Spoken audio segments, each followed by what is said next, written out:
One of the most valuable Nikes you can actually own isn't one that you can find on the sneakers app.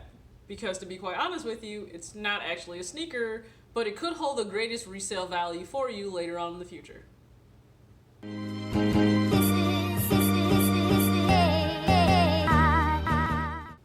What's up everybody, it's your girl TJ, back with another video, Talks with TJ, aka TJ2 Swoosh Chains. Thank you so much for tuning in to this video. If you're subscribed, you already know I appreciate you, love you, and I rock with you in the comment section. So be sure to leave a comment, especially on all the discussion videos, which are like half of my videos, which are going to be most of my videos this month of June, because like I said, I am not picking up any sneakers. We're going 30 days cold turkey, not picking up a single pair.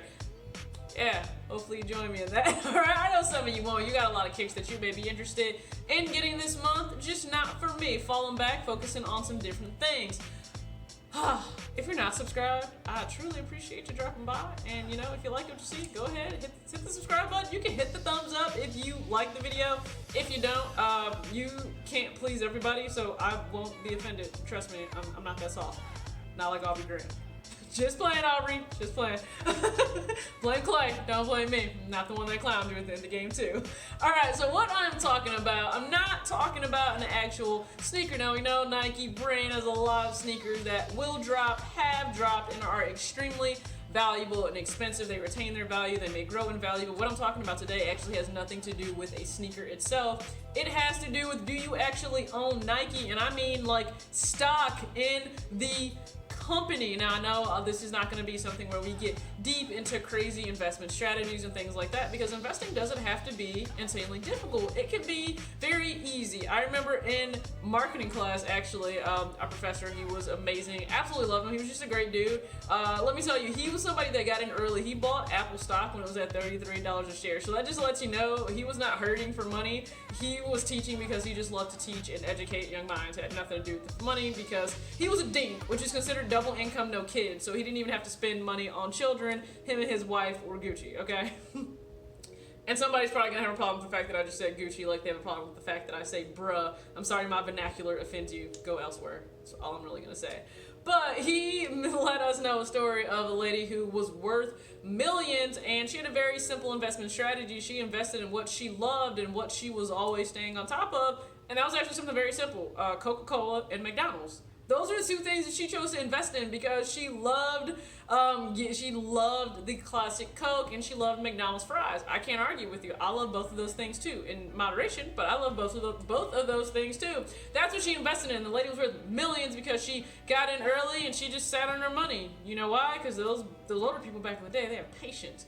That's something that we don't have these days, especially in the sneaker community. There's no delayed gratification, and the ability for you to delay gratification actually says a lot about your willpower and the ability to be successful and attain things you may want later on. So we're going to talk about that in terms of sneakers. Now we know StockX has kind of become like the stock market itself for sneakers, but I'm talking about like the real stock market, like Wall Street, are owning actual Nike stock, or if you don't know what their ticker symbol is, it is NKE. I should probably scoot over. We're going to do some math today, alright? So it is NKE, so literally just remove the I, it's NKE. That's what you can find, the ticker symbol for Nike. Now, if you even invested just a little bit ago and held some of that, you could have made some profit. Now, I understand. It's not as fun as saying, I bought the Sean Witherspoon at retail and now I can sell it for $2,000 and I look like a boss on the gram. I understand, there's not as much hype behind that, but I think it is just as important to understand how you choosing to actually invest in a company you love so much can give you some returns and can still allow you to buy kicks. I think people start to think, if I start to invest money, there's no way I could ever be able to still buy the things that I want to buy. That's not true at all. Now, you're probably gonna ask, do you even own Nike stock? Yes, I do, but instead of just getting the individual stock, I actually chose to invest in an actual fund that has quite a bit of consumer products and bigger brands that do extremely well, especially in this country and all over the world. That's what I chose to do. Just, you know, better buying power, just a little bit smarter. That's what I chose to do last year, and I want to buy more shares of that particular ETF. In the future, if you're curious, like I have my retirement through Vanguard of my actual career, not Kids Foot Locker. That's just a fun job. No, my actual career. Okay. I have my retirement is set up through Vanguard, so I went ahead and opened a personal brokerage account and purchased an ETF that does hold Nike stock. But we're gonna get into a little bit of math of a profit that you could have made and how you still could have got kicks as well.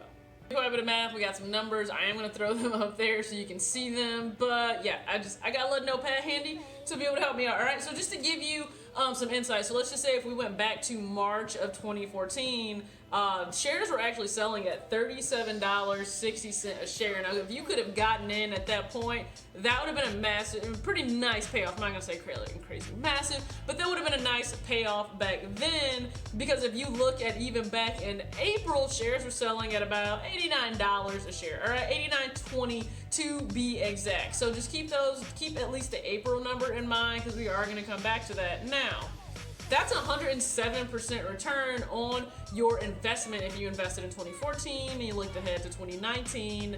I think that's pretty darn good, and we're gonna just go ahead and get more into the actual sneakerhead side of things. So a lot of sneakerheads, it's not uncommon to say you purchased, let's just say 5 pair of sneakers a month. So 12 months in a year, that means you purchased 60 pairs. Now, I'm gonna be extremely generous here by only using a Jordan 1 price of $160 with tax of $170, because if I actually went to what a lot of retros are now, which is $200 plus, that number would be far, far higher. I'm not even gonna do that to you guys. I'm just gonna say maybe you bought a ton of Jordan 1s, and it's not really uncommon that 60 Jordan 1s would release in a year. We've seen that, right?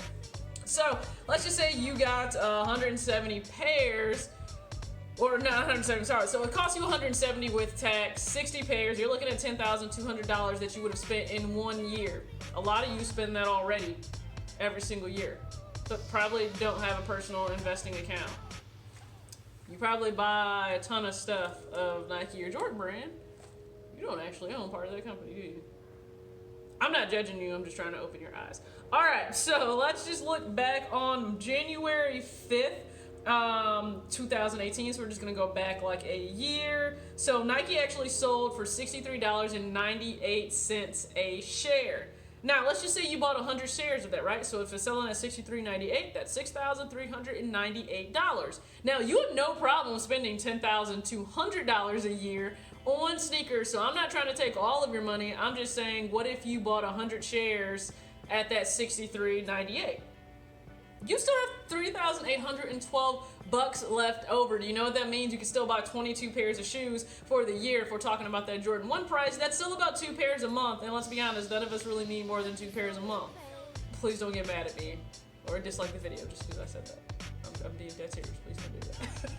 So let's just say in April, those shares actually would have amounted to $8,920 in 2019. You would have made a $2,522 profit. Now, people will say, oh, the profit's not that great. We have to always understand, too, investment income is taxed. You know, those gains are not always going to be taxed like it would be at every single tax bracket. So there are some benefits if you have investment income down the line, planning on when you would choose to sell that. It's all going to play a factor, but all I want you to understand is, hey, there's a way where you can be patient, play the long game, actually invest in a company's stock, a company that you love, a company that you love buying things up, and then you can also still go and buy the physical product itself. But to say that we own all this Nike and all this Jordan, what are you really owning if you don't actually own part of the company? I think that's just a different mentality we should all try to break into or branch into. Do you own Nike stock? Because I know there was actually one mom, I remember a while ago, her daughter wanted to go to Disney so bad. Mom took her daughter to Disney, but she also bought her daughter like Disney stock, and I think that's something great to be able to do. You know, start small and let it grow. I'm not saying you're going to become some millionaire just based on you wanting to buy Nike stock because you love the company, but I think it's great to expand your mind of what it means to actually own a particular thing, or just say that we own a lot of something. So, just a discussion video. You know I love having these. You can let me know in the comment section what you think about this video. Do you own Nike stock? Do you plan to buy some in the near future? As always, peace out.